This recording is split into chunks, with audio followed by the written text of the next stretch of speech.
Bon, bonsoir tout le monde. Merci d'être venus aussi nombreux ce soir.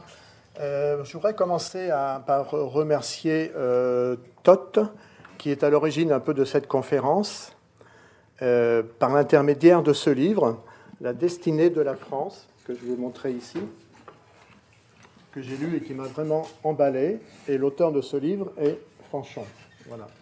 Donc, étant en France, j'ai contacté Fanchon par téléphone, et puis tout de suite ça a accroché. Elle m'a dit ok, je viens à Auroville.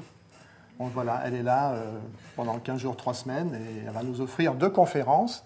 Donc une aujourd'hui, c'est sur le rôle de la France pour l'avènement de l'ère du Verseau, et la seconde qui va être le 26, donc dans une semaine, à peu près un petit peu plus d'une semaine, l'évolution d'Auroville et son rôle dans l'ère du Verseau.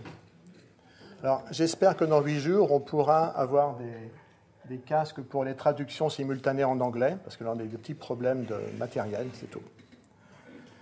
Voilà, donc la conférence va durer à peu près 1h15, grosso modo, et après, vous aurez le temps pour poser des questions à Fanchon.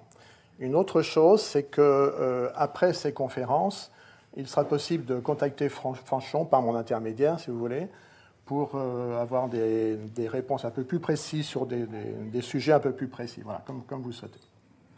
C'est comme ça, oui, va très bien. Voilà, merci. Bonsoir. Merci Claude. Donc, je remercie Claude pour sa proposition et son invitation. Et c'est assez impressionnant de se retrouver ici et parmi vous. Enfin, c'est presque un rêve d'être à Auroville d'une certaine manière, il faut savoir. C'est bon le son? Oui? Bon, ça va. Donc, je remercie Claude et Toth, puisque c'est grâce à eux deux que je suis ici aujourd'hui. J'en suis vraiment ravie. Et je vais essayer de vous présenter le mieux possible ce que j'ai réalisé, qui peut peut-être amener des éclairages importants dans l'époque que nous vivons. Et c'est vraiment le rôle de l'astrologie. Donc, je suis astrologue dans la même lignée, nous travaillons dans la même lignée, Toth, Emeraude et moi. C'est la lignée de 2 très grands astrologues du XXe siècle, Charles Vouga et Germaine Aulé. Et donc, vous avez l'habitude de cet esprit-là si vous avez contacté Toth ici.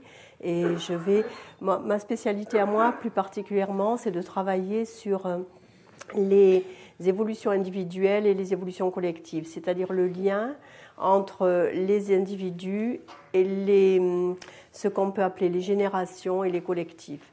Donc ça, c'était le gros travail de Germaine Aulé, auprès de qui j'ai travaillé longtemps. On avait déjà écrit un livre ensemble sur la question des générations.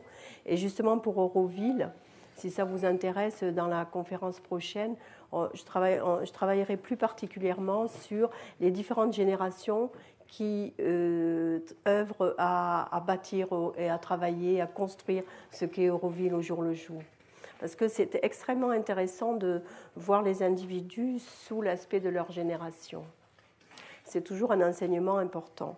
Donc, j'ai écrit plusieurs ouvrages, dont un qui s'appelait Le karma dévoilé. Et puis, en 2012, j'ai eu une pulsion d'écriture très forte, et je commençais à travailler sur les cycles et l'astrologie des cycles et des générations, justement, pour montrer la place de chaque génération. Et puis, c'était le mois de mai 2012, et il y avait les élections en France. Alors, est-ce que c'est cela? En tout cas, l'esprit de la France m'a parlé, et tout d'un coup, j'ai eu quasiment l'injonction d'arrêter de travailler uniquement en astrologie, qu'il me fallait faire le lien entre l'astrologie et l'histoire, et en montrant la cyclicité historique et comment l'astrologie peut permettre de lire l'histoire à partir de l'histoire de France.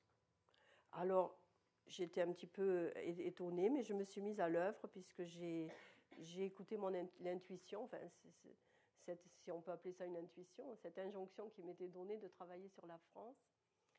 Et je me suis mise à travailler sur l'histoire de France. Je n'ai pas une formation de sciences de l'éducation, mais pas une